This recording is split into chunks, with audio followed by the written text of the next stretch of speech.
where the view looks like the view I used to see. But somehow everything has changed. Everything is gone and yet remains. I went to the shops and the prices are going up faster than our pay. And yet I'm doing the checkout like I've been demoted as a slave.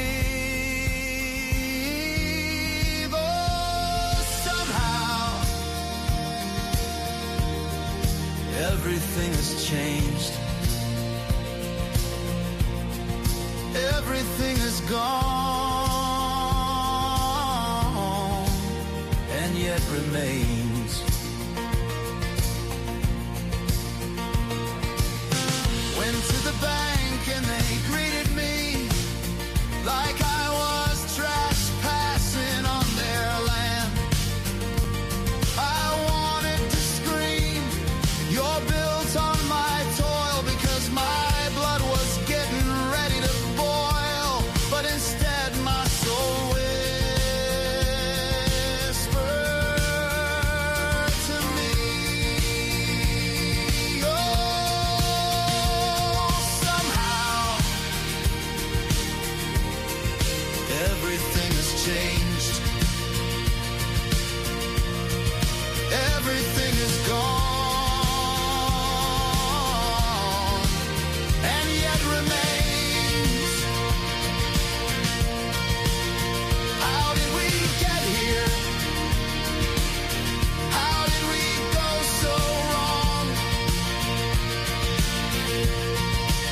It's like we were singing or trying to sing, but someone keeps changing the song.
How did we reach here, where the view looks like the view I used to see?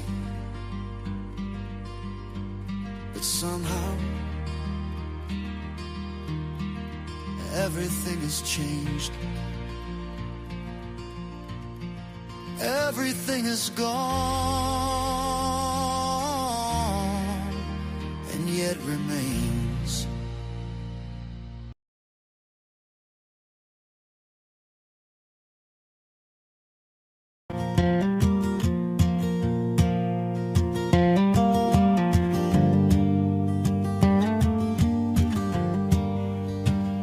If I could be anything for you,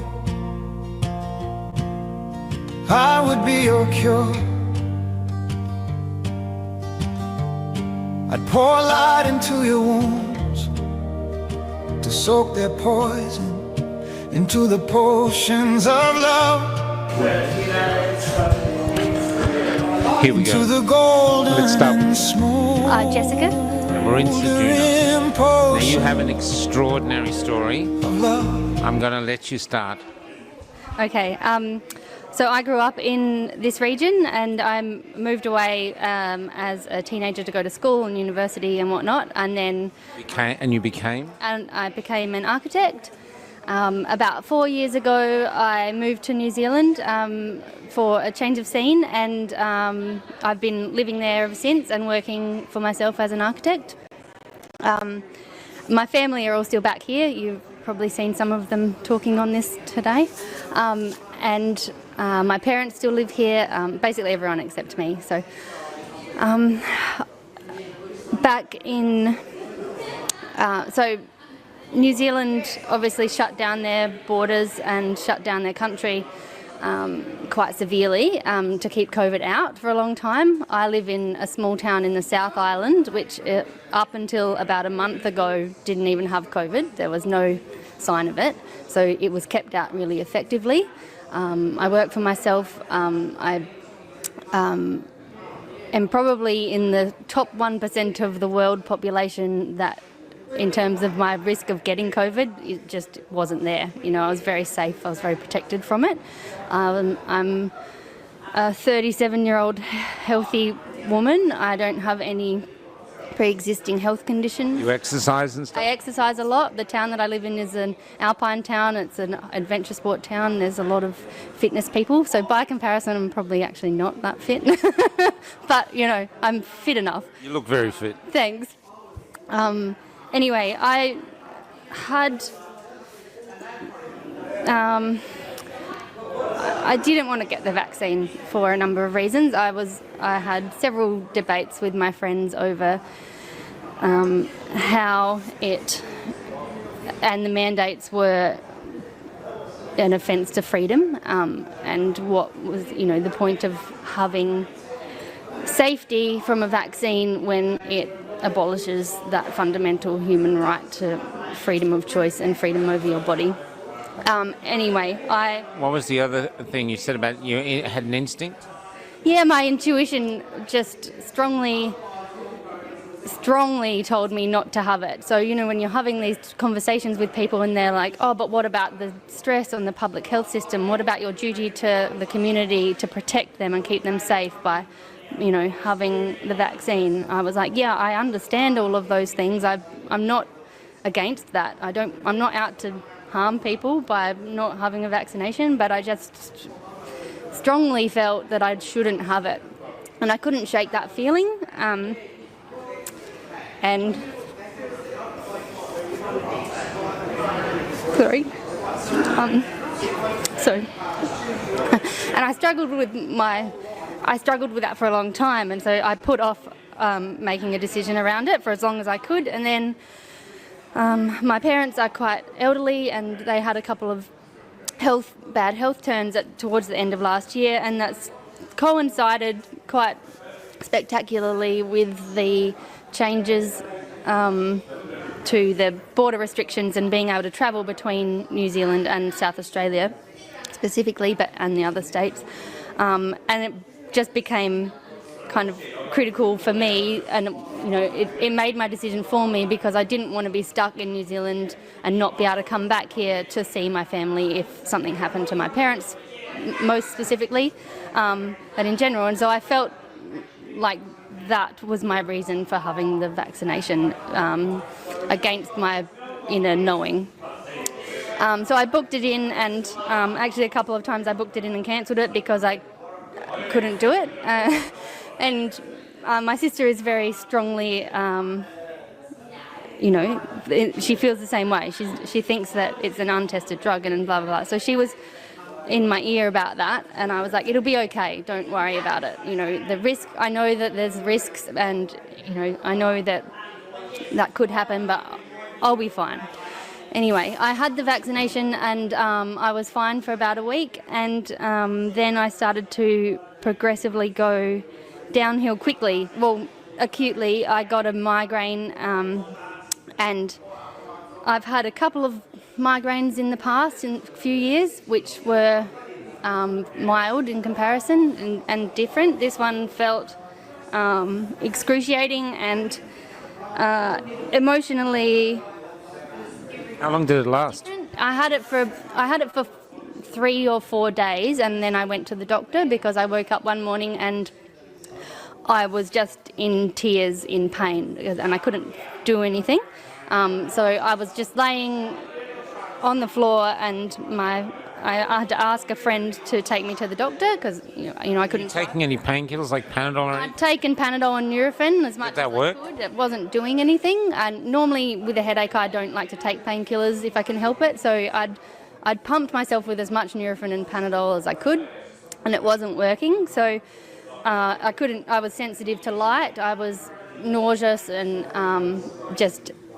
just crying. I just had this personality change, and I started. Anyway, they took me to the doctor. My friend took me to the doctor, and he gave me a quick rundown and was like, "Oh, I think you've just got a bad headache," and gave me an injection of Voltaren and anti-inflammatory stuff, and sent me home to bed, and that helped.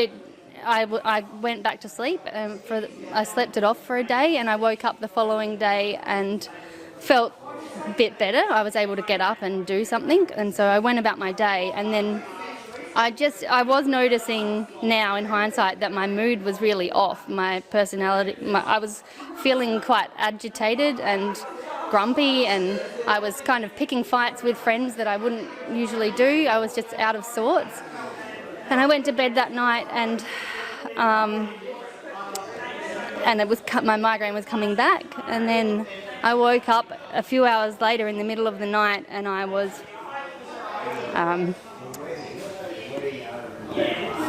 paralysed. So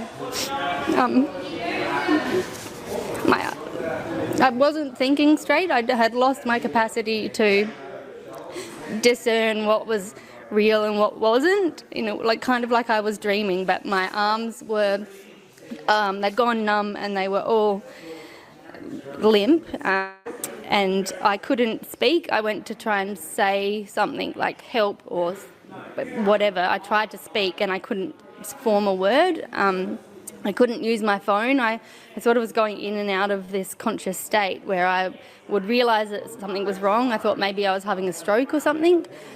And then, like a second later, I would lose it, and I wouldn't know what was happening, and I couldn't do anything. And I had these flashbacks later. So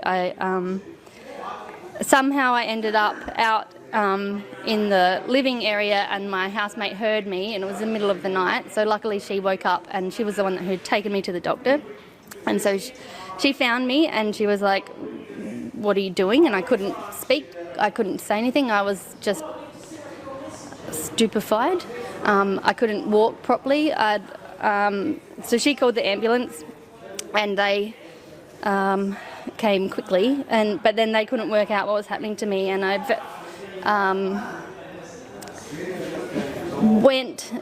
don't really remember this. I don't know if this is accurate or not, because I was going in and out of consciousness.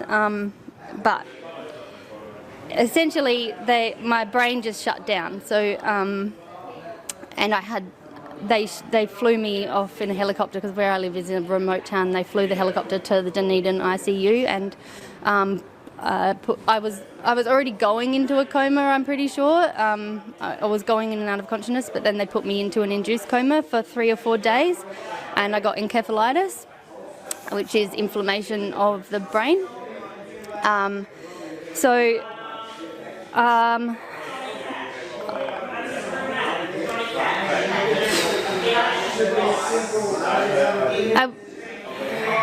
I've recovered pretty well. I was in hospital in total for 2 weeks. When I woke up, I have got a traumatic brain injury, so basically brain damage to my frontal lobe. I lost my ability for a few days when I first woke up. I lost my ability to speak properly with my word recall. I lost, my functionality. I didn't know my left and right, so I was utterly confused about all kinds of things. I couldn't really walk without falling over. Did the doctors say what it was? No, they've put it now as encephalitis, autoimmune ? Possible vaccine. So they all on record. The doctor that I had there, she submitted a report to the New Zealand organisation as a vaccine injury, and to get an exemption for me for getting any other vaccinations. And in that report, it stipulates that it was highly likely caused by the vaccine. They tested me from here to there with everything, and they couldn't find any other cause for the encephalitis, because it can be from bacterial infections or tick bites or anything like that. So there was no other cause found. They did a zillion different tests. And yet I got an exemption, which is pretty hard to come by, but it was a temporary 3-month one from the New Zealand Ministry of Health, so they recognised it. I still haven't heard anything from CALM in terms of it being registered as a vaccine injury. And all the doctors there, the doctor that I had, the neurologist, the other neuro person, all have told me kind of off the record, definitely do not get another vaccine. My GP has put it on record and said do not get another vaccine, but there's a lot of resistance there with them being able to have any power over saying, and a lot of fear there to say it. I overheard when I was on the ward and I had sort of come back into my senses a bit. Sorry, is this raving on too long? I could overhear, my hospital bed was near the reception desk, and they were talking about it, and I could hear them outside my hospital bedroom. And they were like, this is a lawsuit waiting to happen. Like these vaccine injuries, not just mine specifically, but the way that it's being handled and the lack of power that they have to do their job, basically, and report accurately on what's going on is not there. There's too much red tape for them, which is really alarming. Anyway, so that has happened to me. I have since lost my ability to concentrate. I'm getting better now. How are you going with your job? I had to cancel all of my contracts. I've basically put my business into hibernation. So I've lost my... How are you surviving? Well, I mean, luckily I'm a fortunate person, and I have a good supportive family, because if this had happened to a lot of people, it ruined them. It has ceased my business, it ceased my income, it ceased my ability to do it, even going forward. Well, I don't know yet. I mean, I'm hoping it will come back, but at the moment it hasn't really. I can concentrate for about an hour or two a day now, maximum, and it's not even... And what, the rest of the time, you're just fuzzy, or...? I'm just fuzzy, and I have to rest a lot because my brain is recovering still and regenerating, and so I have to just have a lot of naps, which is fine. I like napping, but it's not conducive to doing what I used to do. It's completely changed my life, and then so now I'm in the fun loophole of being partially vaccinated and having a medical exemption, which is worth less than the paper it's written on. And tell us about, was it you that was thrown into... Yeah. So I just came back to Australia a couple of weeks ago for the first time in a year or so, nearly a year.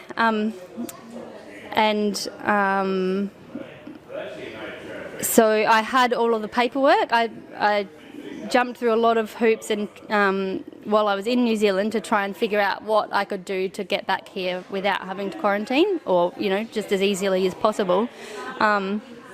And I had the temporary medical exemption and the international vaccination pass from New Zealand issued by the Ministry of Health exemption documents, and another backup certificate from my GP, which ticked all of the boxes according to the internet, according to the state protocol and the Home Affairs protocol for getting back into Australia. But when I arrived here, and I spoke to them prior on the hotlines and whatnot to see whether or not that was what they needed, and they're like, yeah, that's fine, you'll just get assessed on arrival. So I flew into Melbourne Airport, and Border Force looked at my documents and scratched their head and threw me in quarantine. It's hotel quarantine? It was hotel quarantine, yeah. It's the new facility they've built about a half an hour outside of Melbourne Airport, so it's like... Mickleham? Yeah. You were in Mickleham? Yeah. Oh my Lord. I think, yeah. So, what was it like? Well, I mean, it's brand new. Like, it's like a detention centre in the middle of a paddock. And it's surrounded by razor wire? Yeah, it is, yeah. I was the only person on a bus. Like, I had to go through 4 or 5... Once Border Force had decided that that's what I was doing, honestly, I don't think they knew how to deal with the paperwork, because the girl scratched her head and walked off and came back and walked off and came back, and then she was like, okay, here you go. And I was like, oh, good, I've gotten in. Thank you. And then she didn't say anything to me. She didn't say, okay, you've got to go into hotel quarantine. She just handed me back the card. And then off I went to the next customs guy, and he's like, oh, you have to go over here. And I'm like, what are you talking about? And he's like, you have to go to hotel quarantine. I'm like, oh, well, I don't think so. I've got all of this exemption paperwork. And she just looked at it, and she didn't say anything about it. And he's like, no, that's what this means. And then I went into this other line to go into quarantine, and I got spieled with the... How long were you there? 7 days, 7 nights, yeah. So I was pretty furious, because none of them... I showed them all my paperwork, and they were all like, oh, well, we're not really sure whether or not you should be here. And I'm like, well, can you do something about it? No, we can't do anything about it, because Border Force override us and they put you in here. So, and they're a different state department. So anyway, they shipped me off to the quarantine station, and it was okay for what it was. It's quite clinical, but I had a balcony, and I had outside access to that balcony, like fresh air access, I mean. So I think that's better than being stuck in an actual hotel with no windows, which I know a lot of people have had to deal with. But I was infuriated because I didn't expect to be there, and I thought that I'd jumped through all of the hoops that they needed me to jump through. I was exhausted and emotional because of what I've been through, and they didn't even really consider that I was in recovery. I think that's probably an alarming thing. Like, if you're going to stick people in these facilities, understand there would be people more traumatised than me going in there, that can't cope, that need care.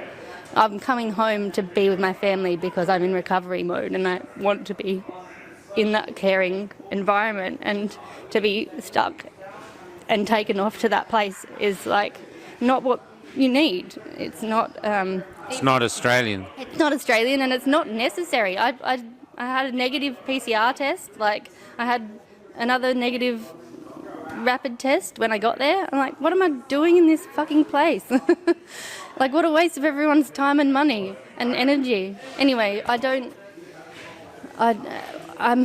just want... How'd you get from there to here? Did anyone come and drive? No, I left in a taxi once they let me out, and went back to the airport and got on a plane and flew to Adelaide, and then I flew to Ceduna, and I could have just done that to begin with, and everyone would have been fine. Yeah, we did consider driving all the way, but I can't drive that far. I was like, maybe I'll just, because there was another stupid debacle with whether or not when I came into South Australia that I'd have to do more quarantine because the rules are different, and no one could give me a straight answer. I rang COVID SA and they told me no, I don't. I rang the Victorian Quarantine Department and they said yes, you do, and then they talked to the South Australian Quarantine Department and they said you probably will have to. And I was like, well, I don't know who to believe, but I'm just going to try my luck. And then I just flew in like any other person, luckily, and didn't have to do it. But the confusion or the lack of clarity between all of the departments is mind-boggling.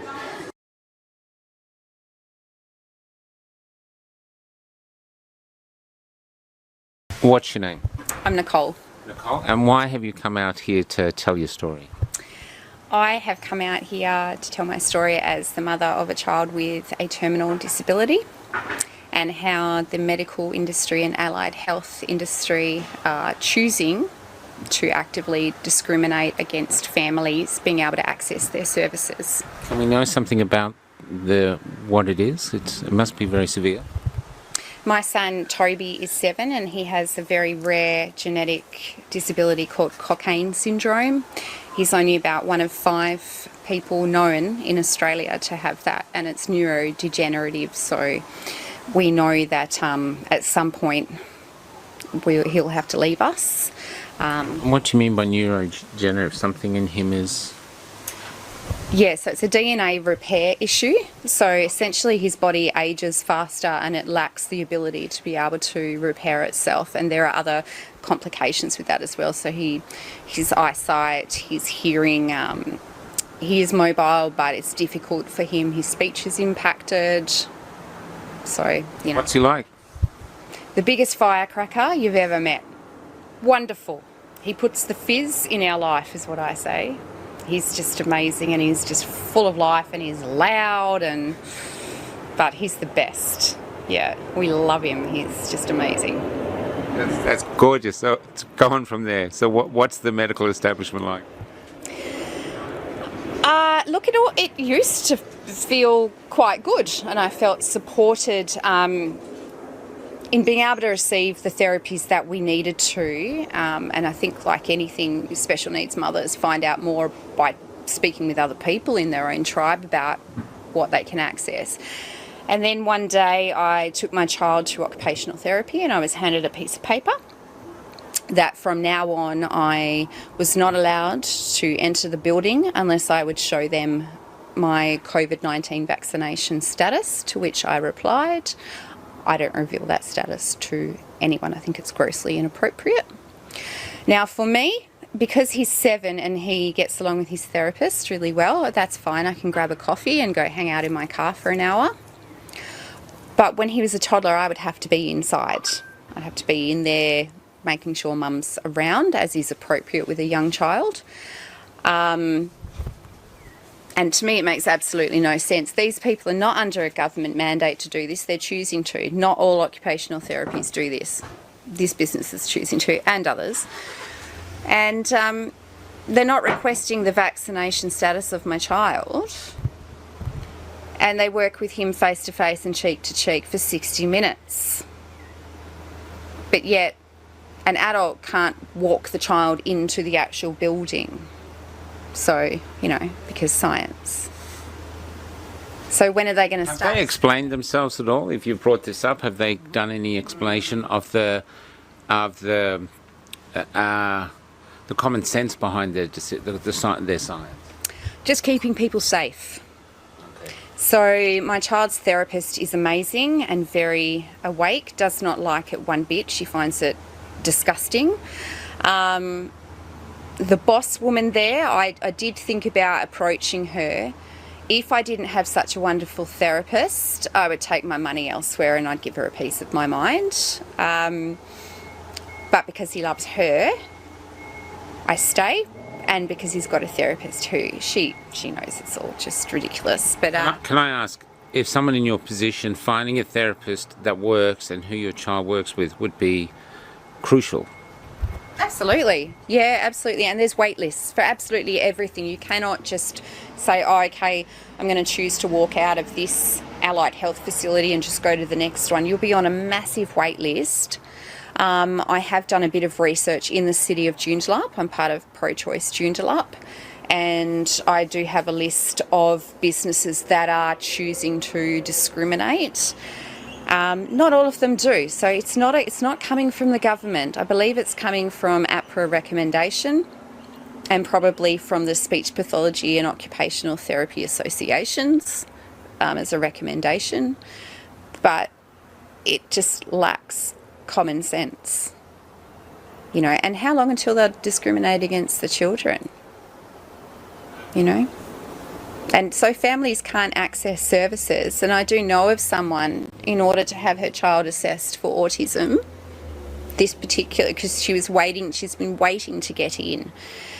And she found somewhere where she could get in. Now, in order for her to take her child to be assessed, she needs to be double vaccinated.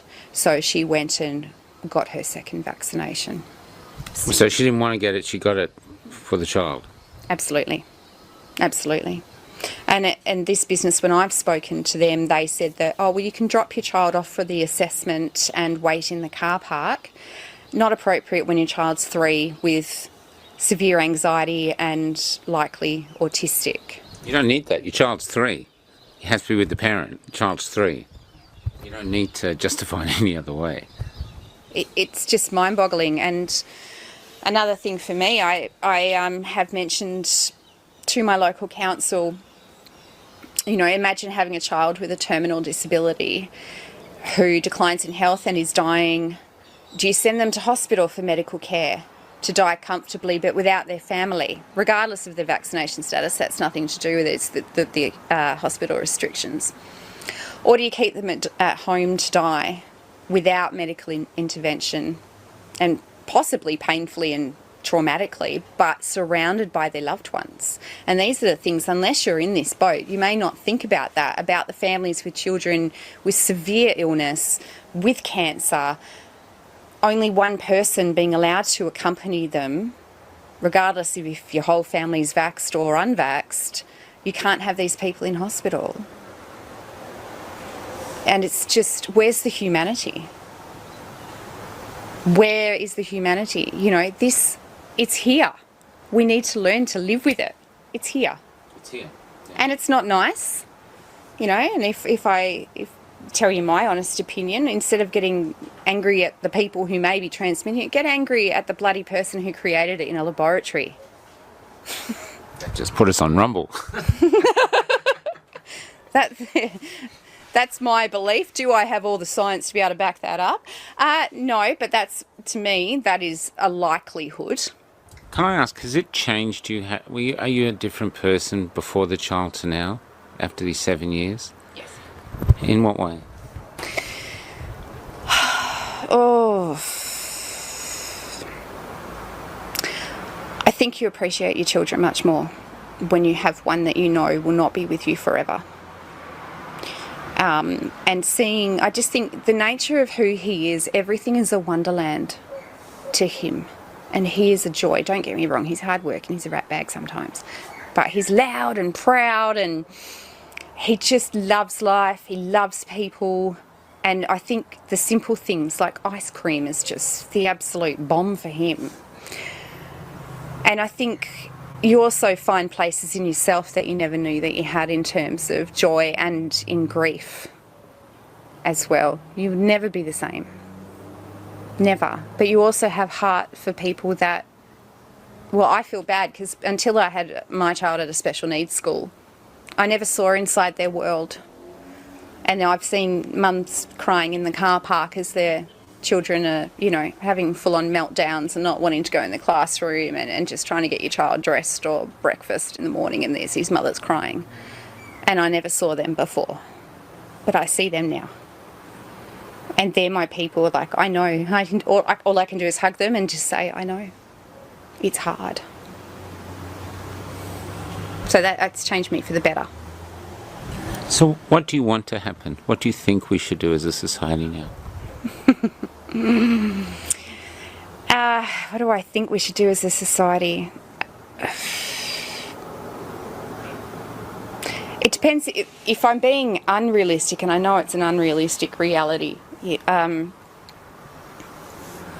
give our lives to Christ and serve him, which I know is not for everyone. I think we just need to love. I just think we need respect. And people say that we live in a democratic society. Well, then just respect that other people are going to have different opinions and things like that. I think people's tolerance for anything that's against what's coming out of their television, you know, has just, it's like you're not allowed to disagree. You don't have to argue and try to change people's minds, but you can respectfully disagree. What is wrong with that? You know? It's not my job to change your mind and say you need to think like me. But we can have a conversation. Yeah. Why can't we all be friends? Yeah. You know? Yeah. I mean, we grew up with Ford and Holden. Yeah. You know. Yeah. We have this in us. What's better? This is how we were. We didn't go into a record store and just have the one record that we all bought. We had all these varying different. This is who we are. This is what makes Australia wonderful. This makes a free society wonderful. Yeah. Well, that's exactly right. Free society. If we're truly a democracy, then the good thing about that is that we have freedom of speech, and we are able to freely disagree and respectfully disagree. And that's democracy. What do you say to those people who say we're selfish? I'm not saying you, I don't know what your status is, but if you wear one way, they say you're selfish for not doing it. As a mother of 3 kids, I make no apologies for being, if in what I do, if somebody else thinks that's selfish, I don't care. My priority is my 3 children.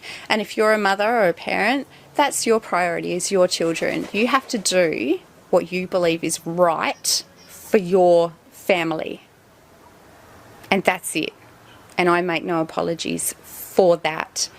Now, if I was walking around extremely sick and coughing and spluttering on everyone, yes, okay, that's selfish. You should probably be at home. You know, it's common sense or the bleeding obvious.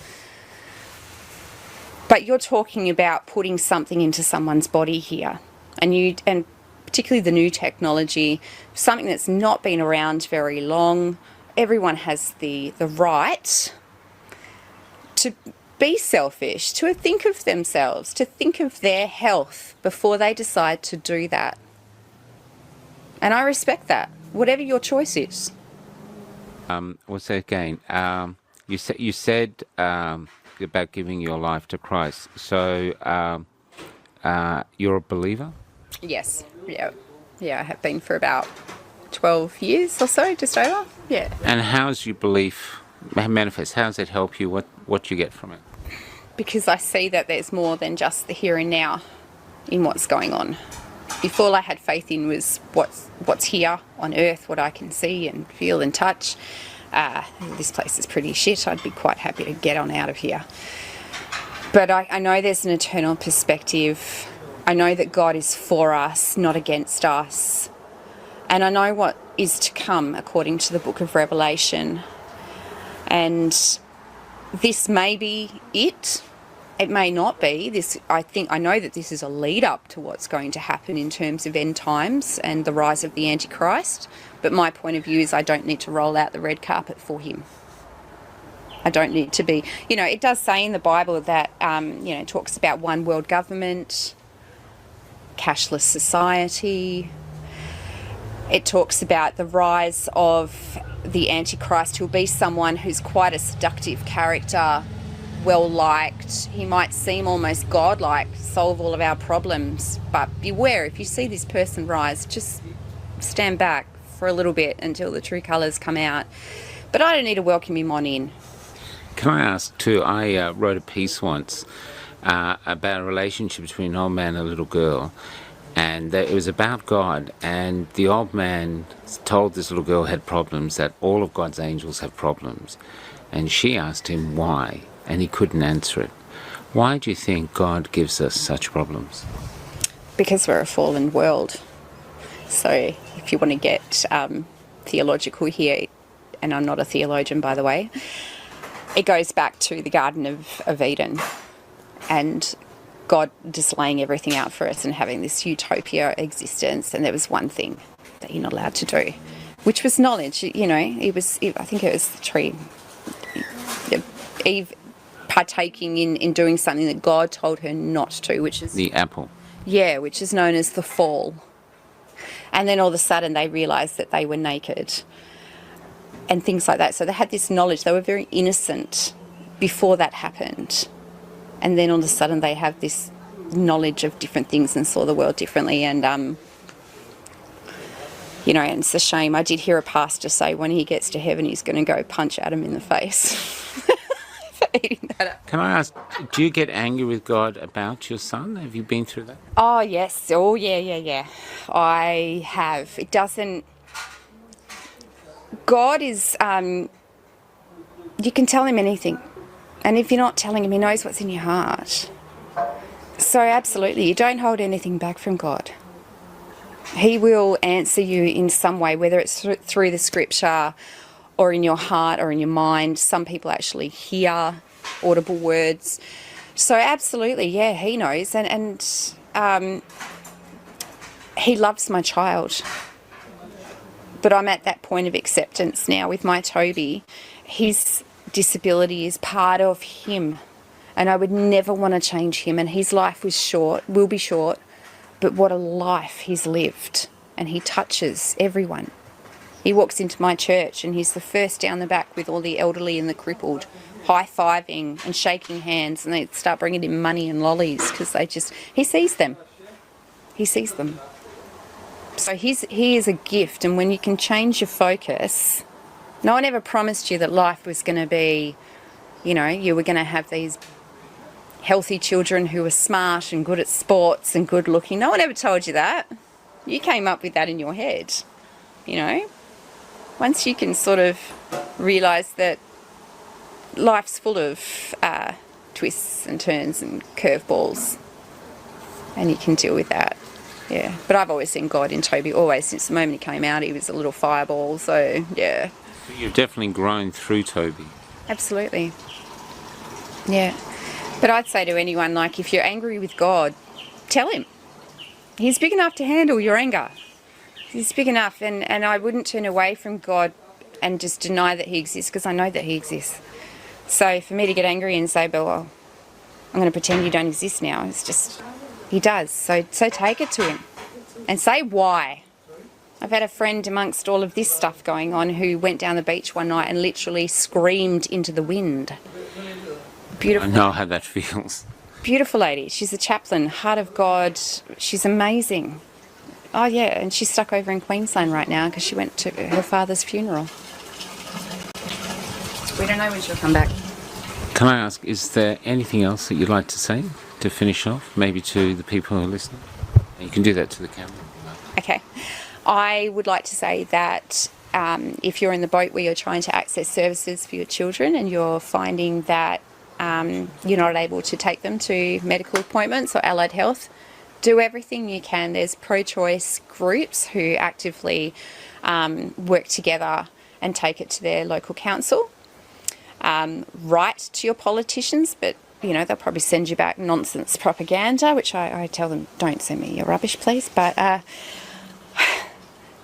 you need to get out that you need to make people aware, because unless you're in this boat, people don't know. So make it known, because it's unjust and it's unfair. Can I ask one more question?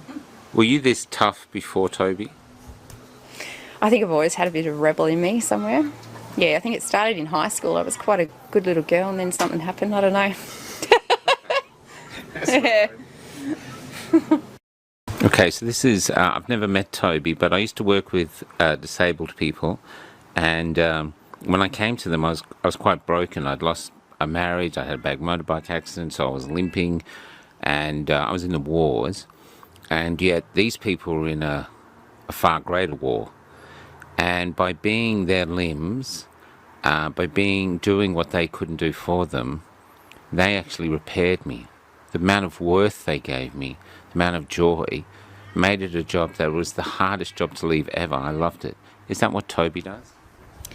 He's just a shining light, and he's like that everywhere he goes. He's extremely social, and his face is just so open and joyous. And if he was here now, he'd be running around exploring every, nook and cranny and tree and bird, and so he's like sucking up the life. Oh, he's sucking up the life, and sometimes I've got to try to keep up with him as someone in their 40s now. But he teaches you the simple joys, the joys that we forget to see when we're adults. And you go back to the simplistic things, and you go back to just the relationship. He's all about relationship with people. And I actually find the best thing about people with disabilities is when they're happy, and when they're not, they're not. There's no bullshit. And I love that, you know. It's very real. And when he loves. There's nothing else. He's not hiding any part. Although I've got a family, you didn't. Brittany Brooks now. Yeah, and he's a wonder and he's a blessing, and I wouldn't change him for all the world. Remolding the bars that held you into your destined wings, into your destined wings, flying above us all in your destined wings. And if from your flight you return, We'll start off just with your name. Brittany Brooks. Brittany Brooks. Now, let's just begin with your story. Just start at the beginning.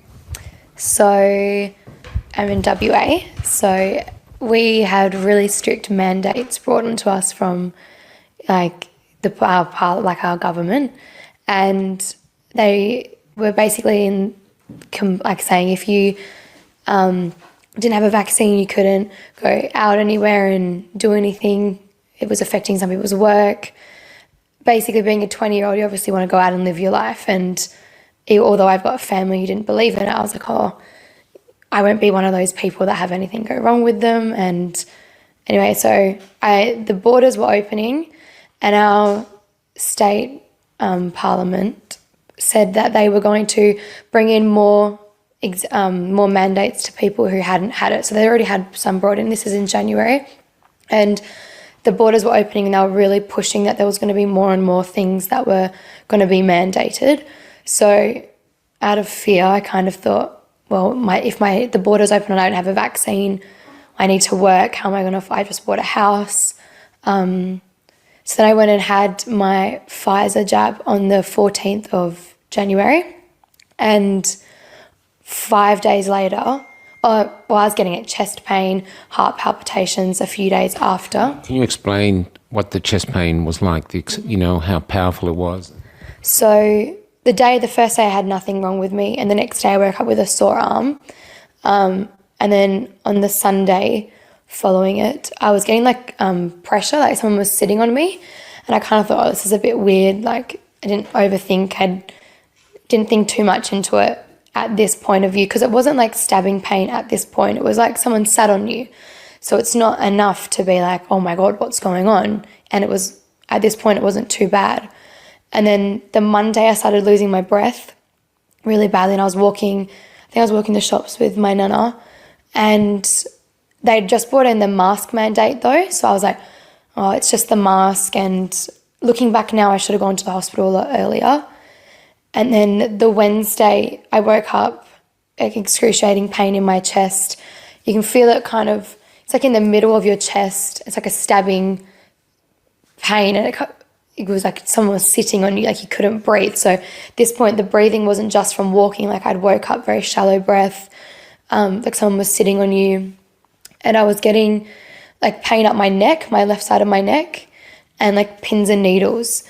So I called my doctor, and he was like, you need to talk to someone, we have like a COVID team you can call if you're having a potential vaccine adverse reaction. So I called them, and they're like, you need to go to hospital straight away. So they talked to me for about 15, 20 minutes. You have to do all these questions with them. So I was talking to them. Can I ask what sort of questions they are?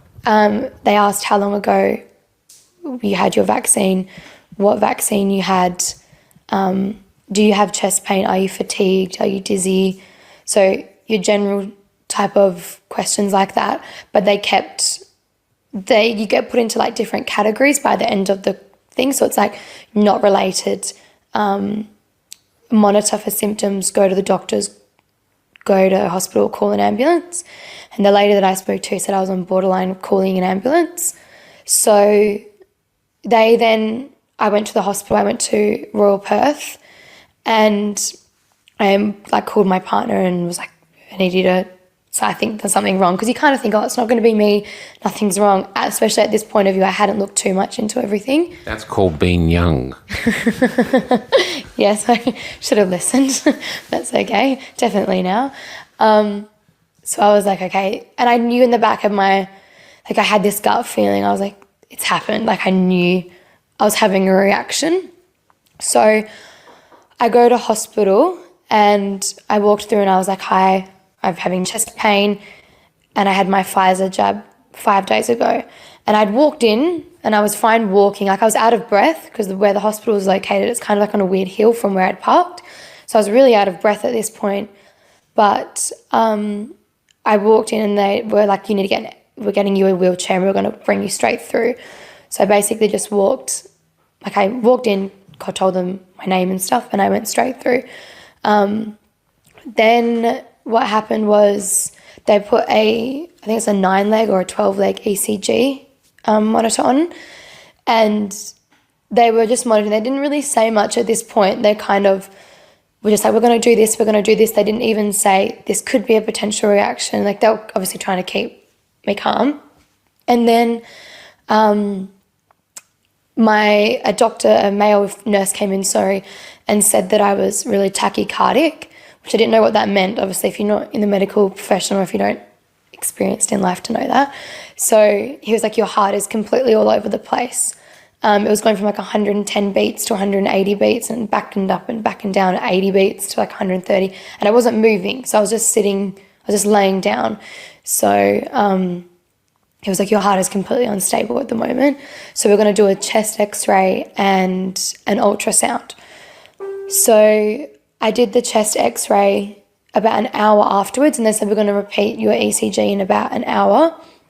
So I did the chest x-ray, which I think it came back clear. From at this point, I didn't know that. They were just like, okay, you're going to do that. And then so we're going to do your next ECG. And they're like, it's probably best if you start telling your work that you're not going to be in for the next few days.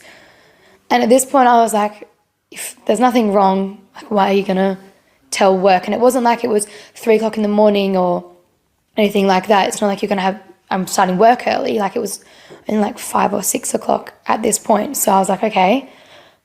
In my head I was like, something's obviously not right.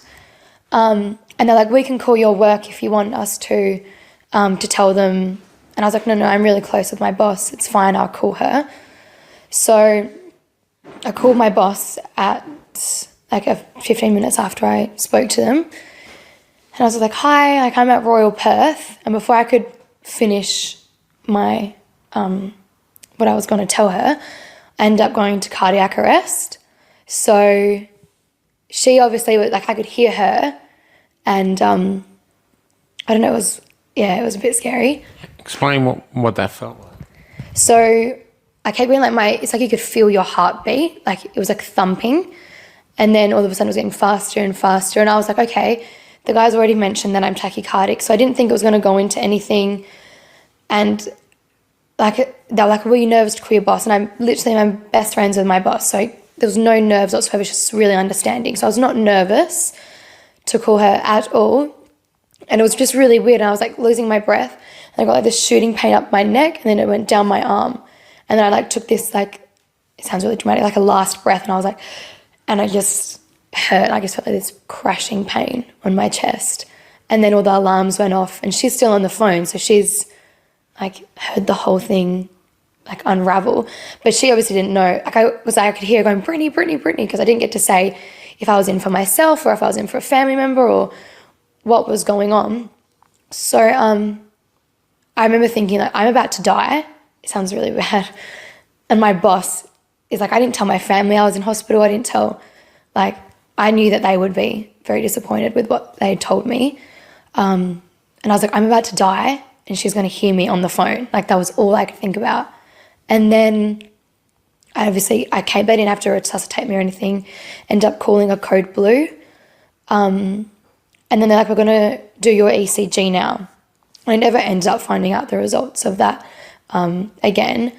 And then, like, you need to calm down. And I'd passed out and come back to. But, like, you need a rest. So they were talking about putting in an IV drip to give me antibiotics. But they still, at this point, hadn't mentioned what they thought was going on or what was happening. The only point was when I'd mentioned the vaccine, that they had pushed me through really quickly, and chest pain, obviously you get pushed through a bit quickly. But there's no word of like, you found this or we've had this happen, etc. So then about like 20 minutes after that, they ended up doing an ultrasound, and they were like, we think you've got pericarditis. Have you heard about it? Which obviously, if you have been on the news, a lot of people have heard about it. I didn't know what it was. I knew it was something to do with the heart, but I didn't know what the extent of it was. So Explain what it is to those who don't know. So there's two that people are hearing about at the moment, is pericarditis and myocarditis. So from my understanding, pericarditis is the inflammation of the outside of your heart, so your pericardium, and your myocarditis is inflammation of the heart muscle itself. So they kept saying, we think you have this, we think you have it. And then they kind of left for 15 minutes, and it was like quite a quick process. Like from the time I'd left, entered, and at this point it was only been like an hour and a half, 2 hours. So it all happened quite quickly. And they came back and they said, we're going to diagnose you with pericarditis. And there was something else, wasn't there? Like I had a cardiac event, which was on the cardiac stress, severe cardiac stress on the discharge papers. And they said, we're going to give you some medication, and you're going to take 1 in the morning and 1 at night, or it was 3 times a day or 2 times a day or something, of this drug called colchicine.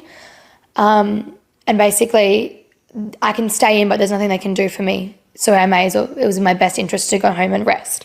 And this is about like 45 minutes after I just had a heart attack. So it was very like, once they figured out what was wrong, like pushed you out the door basically. So anyway, I got told that I needed to see a cardiologist.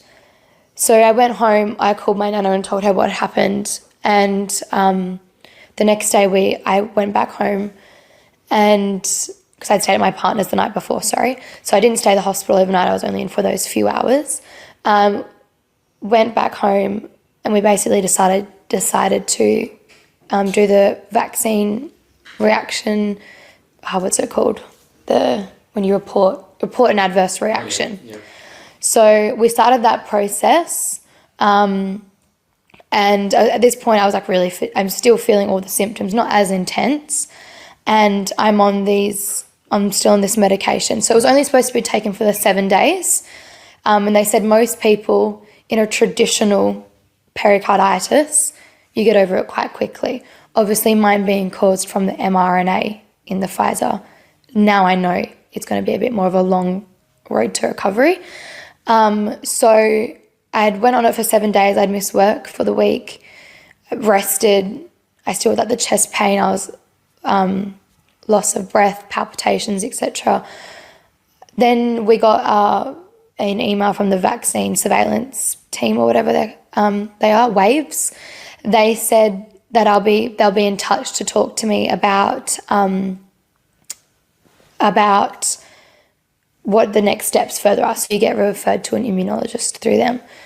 And that's a very long wait list. Like mine was in January and it's mid-April now, and I've still not seen them. And a lot of people I know don't see them for like 9-10 months. And if you don't do your own, if you don't push for anything, some people end up having a second jab even though they're not even fully cleared because of the wait list that they're experiencing from the thousands of people that are having the issues. So, which is ridiculous within itself. But what happened? I went back to work after a week, and it was... What were you feeling like then? Very fatigued, still chest pain.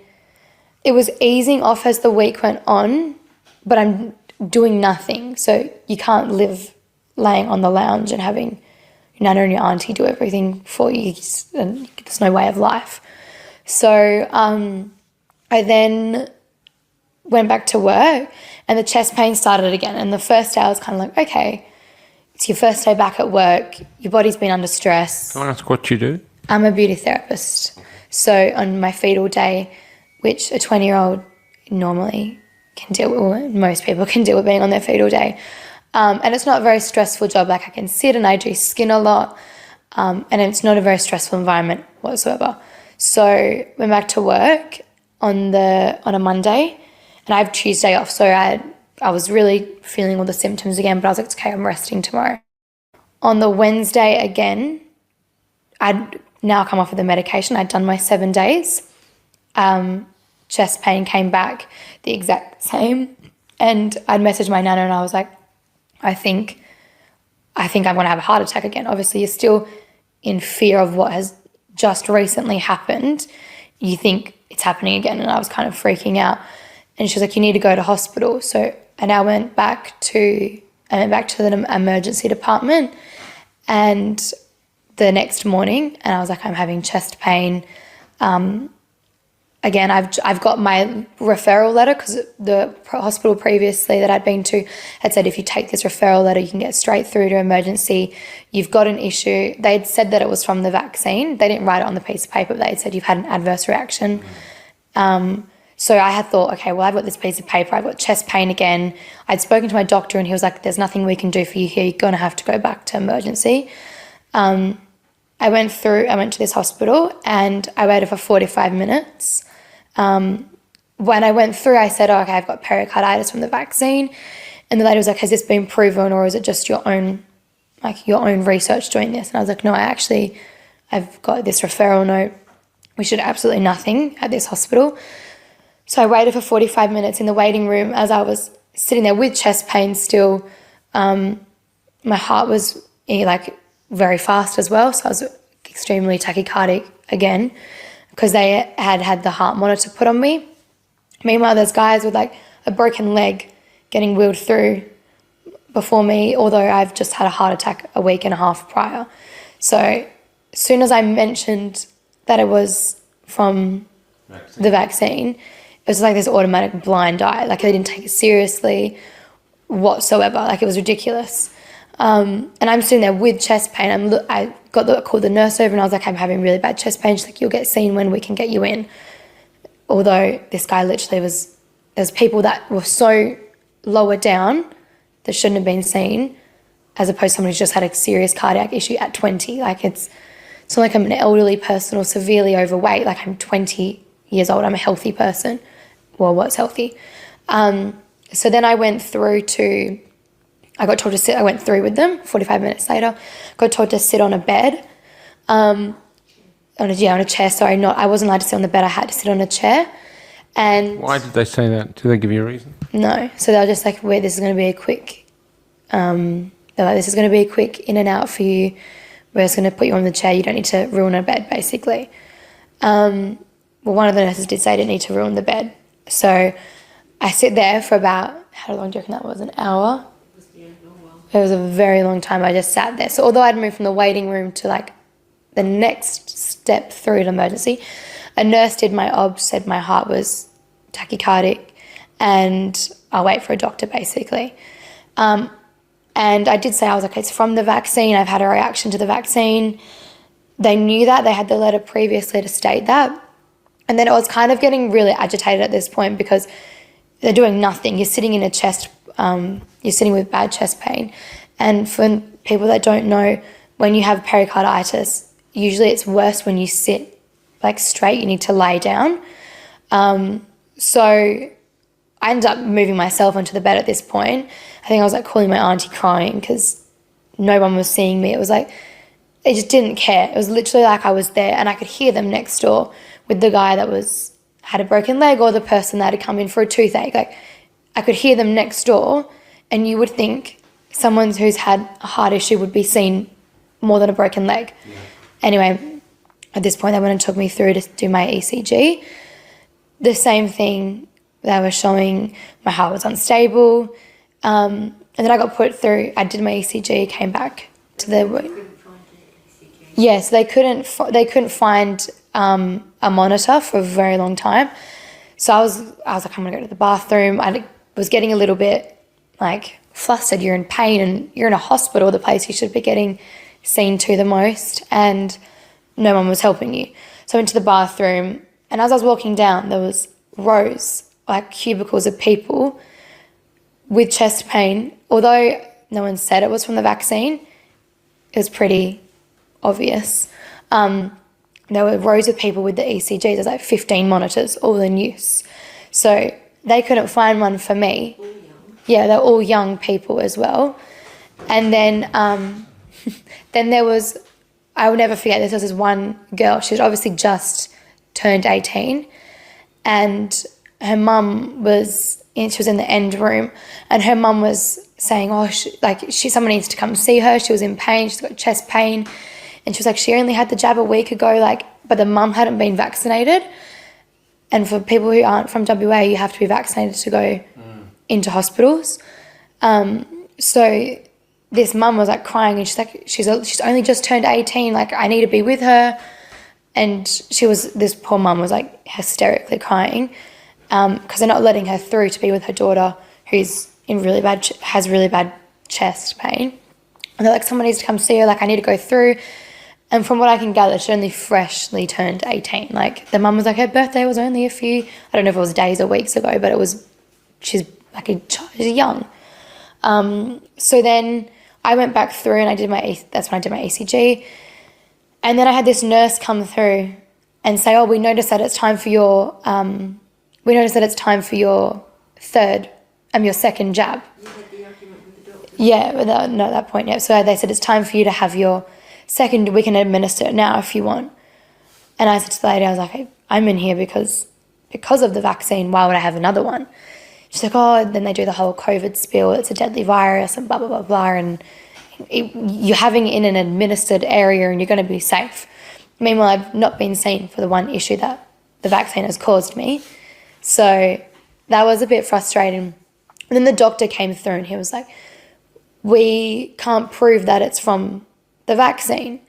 And I was getting he was like, you have a history of anxiety, it's from anxiety. And I was like, it's nothing to do with anxiety, I've already been told, etc. And anxiety doesn't get your heart rate to 180 beats per minute sitting down. So I was having an argument with him. I was like, I'd been to that hospital before with anxiety, and I said, you did my heart scan. It will be in your history when you did it last time that you told me my heart was perfect and there was nothing wrong. So now you're telling me that it wasn't perfect and that this is now anxiety. So you're contradicting yourself. So he then suggested that I should talk to someone. And I turned around and I was like, you trying to get me like psych evaled? And this one nurse who was next to him like shook her head and was like, yes. I think she knew what was happening because she had spoken to me a few times and was like, I'm so sorry that you've had to deal with this. I don't think you should have another one. She was really lovely. But this doctor was like, I just think it's in your best interest that you have a chat to one of our psychologists. Yeah, because I had said to him, I said, I'm not alone. You can clearly see what's going on, can't you?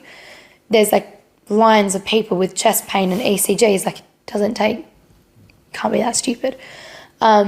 And he was, he's like, what are you implying he's like, what are you trying to imply, basically? And he said that to me. I was like, I don't need to try and imply something, you know what's going on. And he was like, I think it's best that you have a chat to someone. So I ended up getting quite angry. Can I ask how old was he? Probably I reckon late 30s, mid 30s. So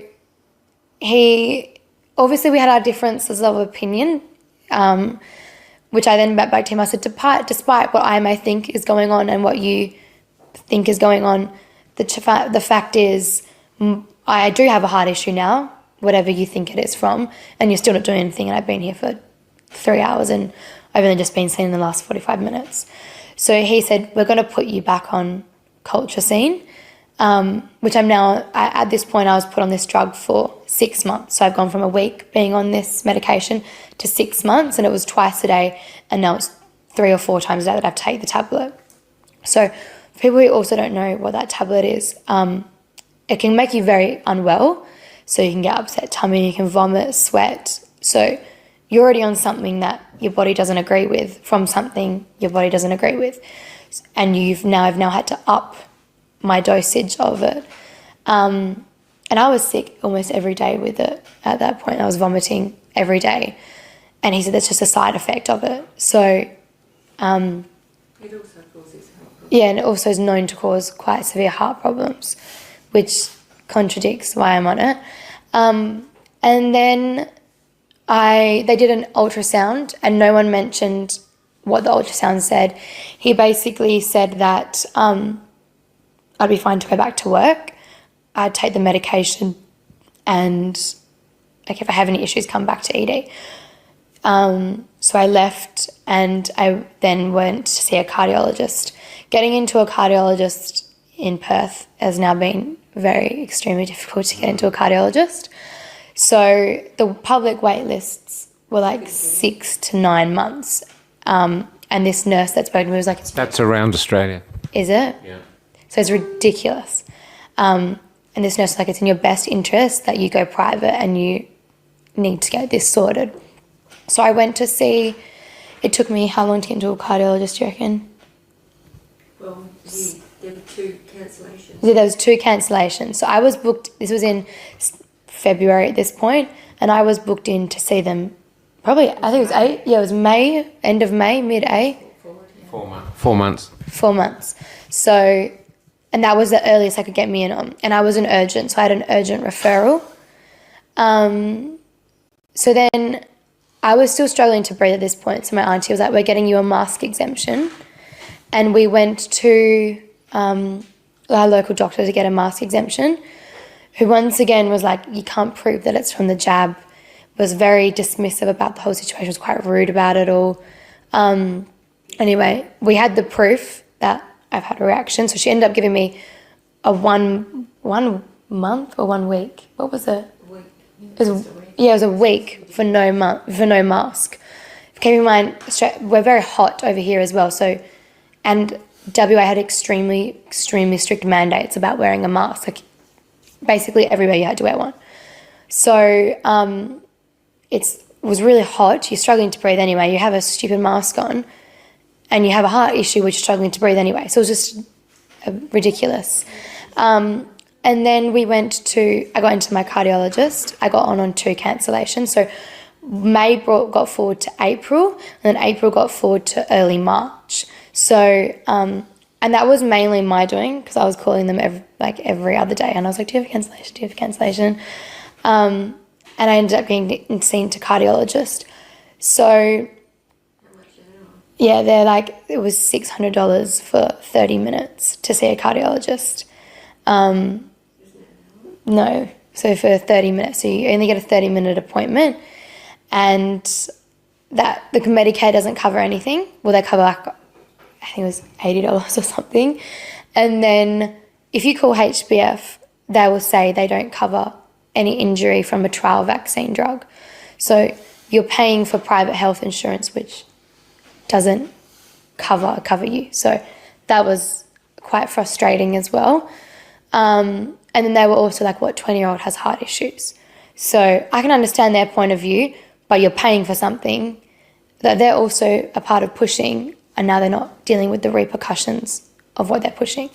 So it's a statewide thing, and no private health will cover you for COVID-19 injuries, vaccine injuries. Like, I'm still experiencing all the same things. I can't exercise. I recently moved into a house with my partner, and we've got stairs, and 9 times out of 10, or 10 times out of 10, I'm usually out of breath, chest pain, every time I go up them. So that's really frustrating as well, and just the most exciting time of your life. You just bought your first home, and you can't even go up the stairs, like without chest pain, losing your breath, etc. Can I ask, what did the cardiologist say? So I ended up seeing him.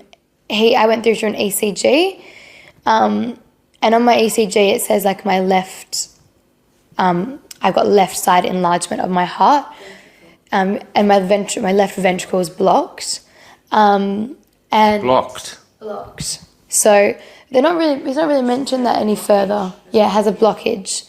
So I'm seeing him in a few weeks, so we'll go down that path. But the biggest issue was he went in, he was lovely. He was a very lovely cardiologist. He said, this is from the vaccine. So he actually said that? Yeah, so he's written from it, and it's on paper as well. He said pericarditis following your COVID-19 vaccine. So I was really surprised because I went in there thinking my last experiences with the hospitals and everything going on, I was going to have to prove my point. But no, he went he said it straight up. He was like, you're unfortunately in a very unlucky, you're one of the very few that have had an injury to the vaccine. So so that happened, and he's like, I want to just test your heart rate sitting down. So I went into the room. I didn't move. I was sitting just like you were, as I am with you. He came over and put a oximeter on my hand, and basically my heart rate was sitting at 130 beats per minute. So I didn't know anything about the heart rate. Your heart rate should be sitting when you're sitting down, resting, should be between like 60 to 80. Yeah. And I'm sitting there with 130 beats per minute. So then he's like, I want you to stand up. And then it went to 160. And then he's like, I want you, and he'd wait like a few minutes every time in between. And then I'd lay down and do it again, and it kept jumping. So a side effect from pericarditis is POTS. So a lot of people, which is basically your heart can't keep up with itself. So I've still got pericarditis. I'm being explored for myocarditis because the inflammation is so bad.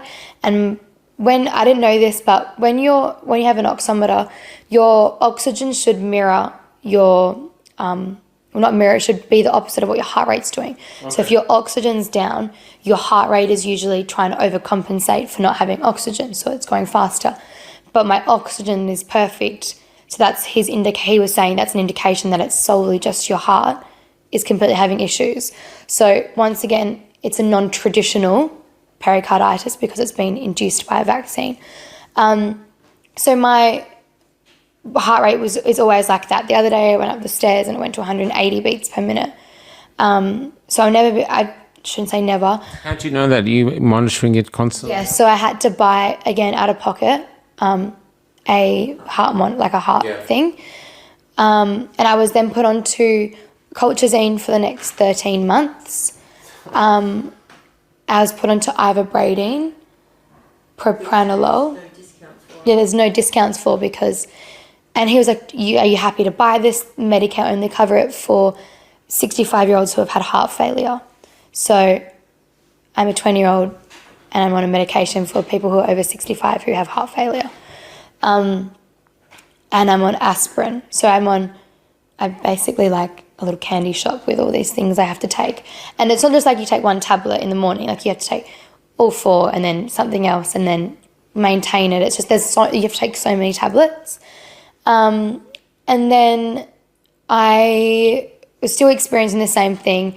I'd been on the tablets for a while, 2 weeks, and nothing was changing. So I called him and I was like, I don't know what's going on, but I've been on this and nothing is changing. I'm out of breath. I've got chest pain. So he just said, up the dosage. So that happened a few times of us having a phone call back and forward. The same thing. I have upped all of the tablets to the max dose that they can be on. And then when did I have COVID? So I had COVID, which... Then you got COVID? Yeah, then I got COVID, which was like 4 weeks ago. And that was fine. Like it was literally, in my personal experience, I had a runny nose and a headache. And I'm unvaccinated. So anyway, I've got opinions on that.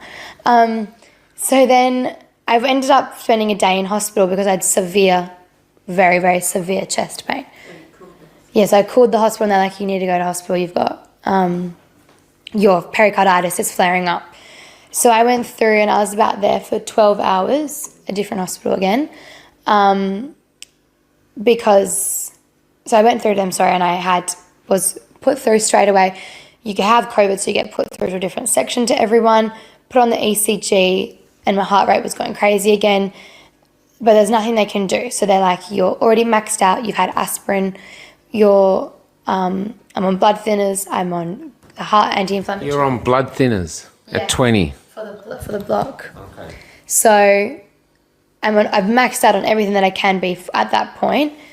So they're like, we're just going to have to monitor you. So I spent about 12 hours or 13 hours there. And they called the cardiologist. And he was just like, it's basically moving forward. For people who don't know as well, pericarditis is usually from a bacterial infection or viral infection. so you can get it from your colds, etc. So he said moving forward, she's going to have to be careful with any cold or flu she get, because when there's inflammation in your body, it's exacerbating what's going on with my heart. Yeah. So he basically said there's nothing we can do. Still having chest pain. I looked. Yeah, they gave me another tablet, like a heart medication, but there was nothing. Like, it was like, you may as well just go home and rest. So which wasn't very, like, I was quite scared. Like, I called my auntie and I was like in tears, and every time you're thinking, is this gonna, today, am I gonna have a heart attack again? Like, and how much can your body actually deal with before your body's like, no, I'm not doing this anymore. So I ended up going home, and that basically happened. So I ended up having a heart monitor last week, put on a Holter monitor for 24 hours. And That you could wear at home? Or? yeah, so it gets monitored like an ECG. So you don't get to see what's happening. You get like a little lanyard and it sticks to you. And I had that on for 24 hours because the cardiologist wants to see what's going on. Basically, he's maxed me out on all the drugs that I can be. I've rested. I don't drink anymore. Like, I can't have alcohol. I can't go to the gym. I can't really do a lot. So I've done everything he said. So I don't know the results of that yet, and I'll find out in 2 or 3 weeks. But that was I had my chest pain and my heart rate went to 180 beats per minute whilst I had that monitor on. So I do know that there'll be something they find, like they'll have to be. Yeah. Because I had chest pain, so I checked myself and it was the same night that I had the Holter monitor on. So yeah, that's kind of where we are today. Yeah, they want to do an MRI. So I'll also be booking that in the next time I see him. Which you have to pay for? Yeah, which you have to pay for. So you have all your medication, you have to pay for your heart monitor, your phone calls. Every time you call a cardiologist, you get charged like telehealth. How much is that? So I called him 3 times in a week, and it was how much was it? $620, do you think? It was like $620 because one was like $620 for 3 calls. Yeah, so one was, and they're 15 minutes or less. One was an emergency because he was called from the hospital. So I didn't call him, the hospital called him. And then But you got charged. I got charged for it. And a public hospital was calling.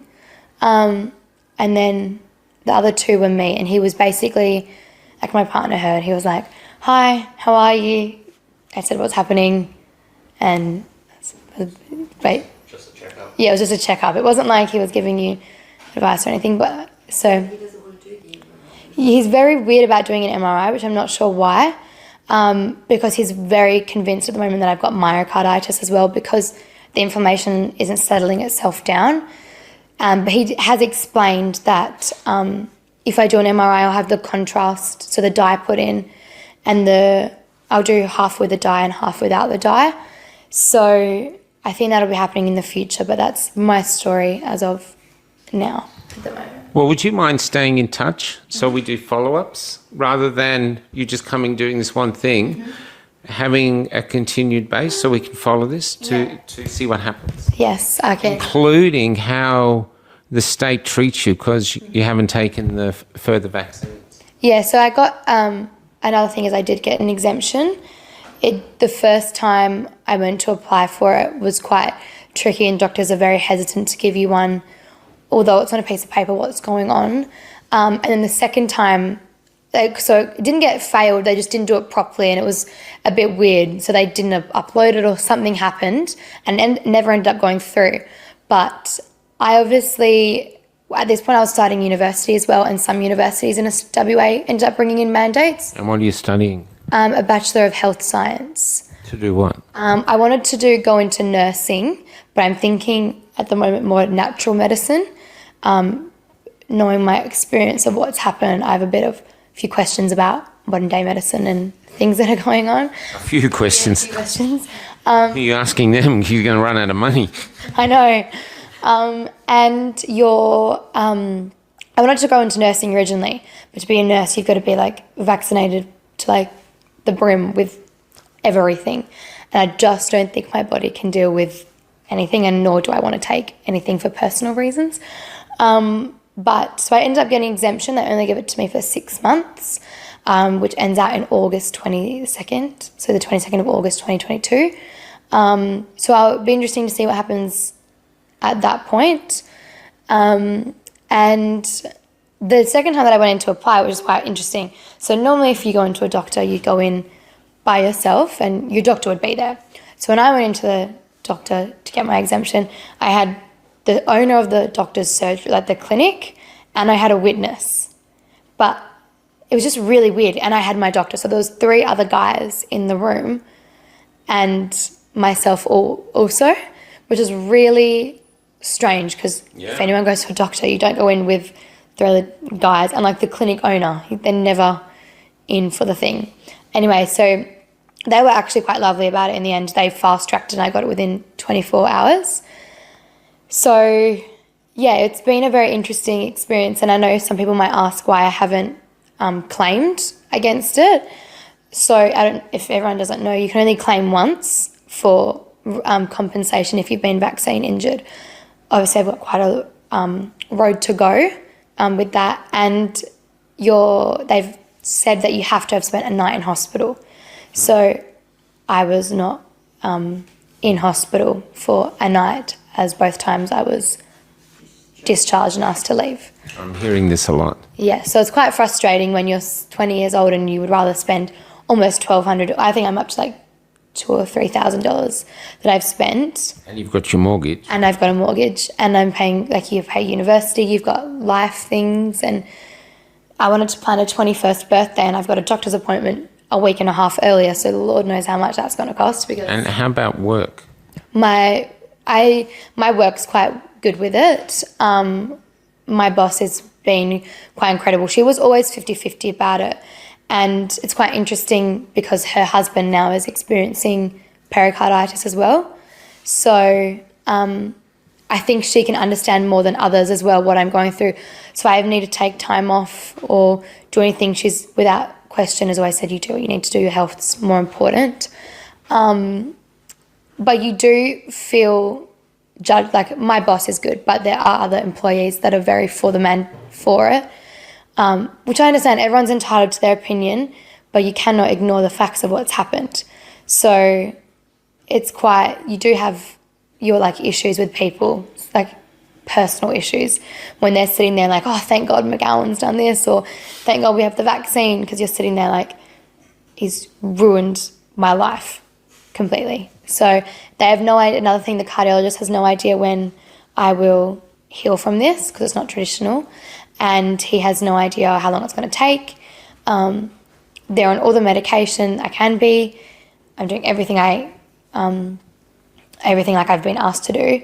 It's just like little things. Oh, sorry.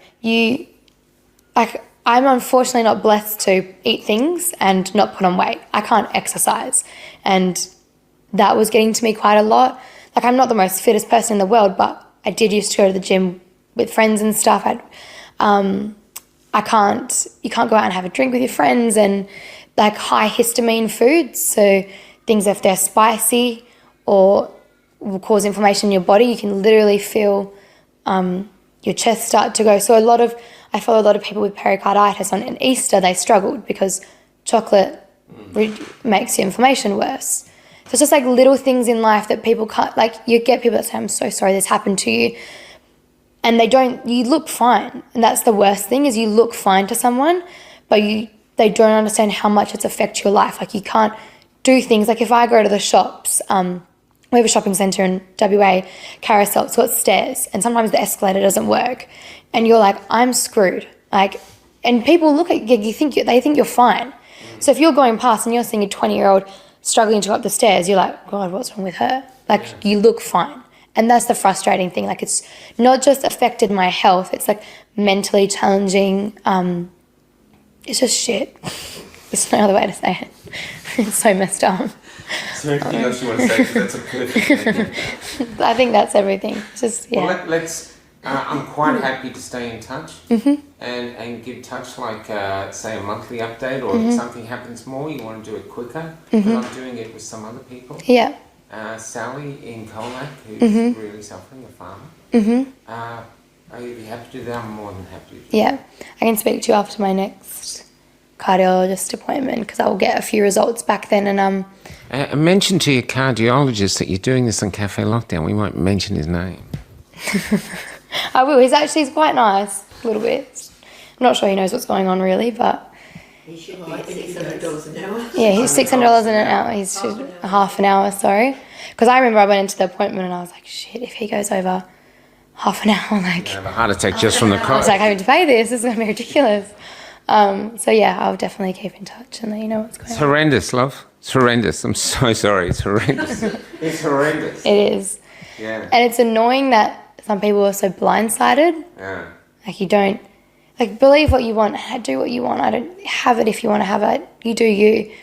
But it's split so many people and you shouldn't be dismissing the people that have had issues or dismissing people that have different opinions on things. Yeah, it's disgraceful. Yeah, there should always be a choice. Exactly. Okay.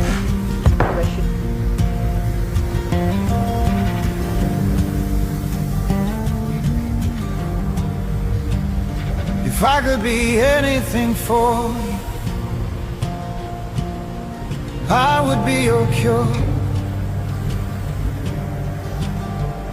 I'd pour light into your wounds to soak their poison into the potions of love,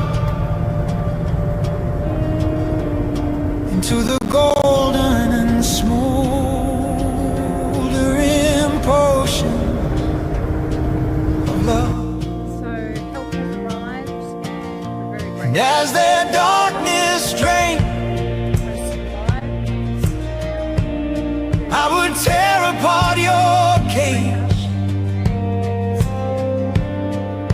remolding the bars that held you into your destined wings, into your destined wings, flying above us all in your destined wings. Absolutely gorgeous. We were the only people parked. If from your flight you return, I would have sewn a blanket for you, cut fresh from the curative fabric of spring. But hopefully you'd fly off to that destination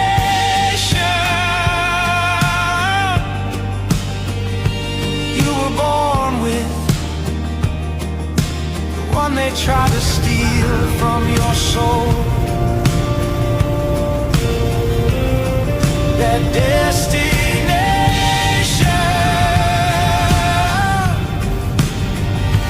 you were born with,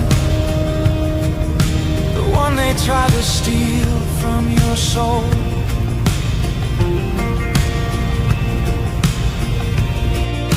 If I could be anything for you, I'd like to say a huge thank you to I would be your everyone cure. who's come out and supported Michael and Cafe Lockdown to continue doing good. If I could be anything for you, I would be your cure. I would tear apart your cage, remolding the bars that held you into your destined wings, your destined wings, your destined wings, your destined wings.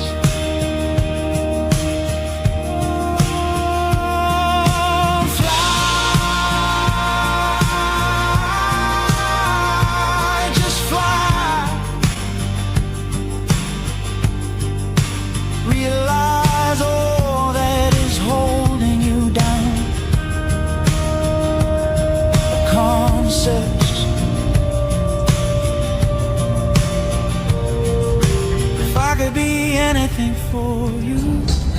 could be anything, I would be your cure.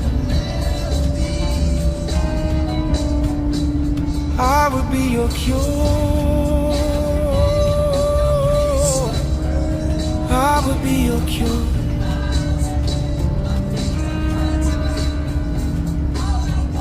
If I could be anything for you, I would be your cure. I'd pour light into your wounds to soak their poison into the potions of love, into the golden and smoldering potions of love.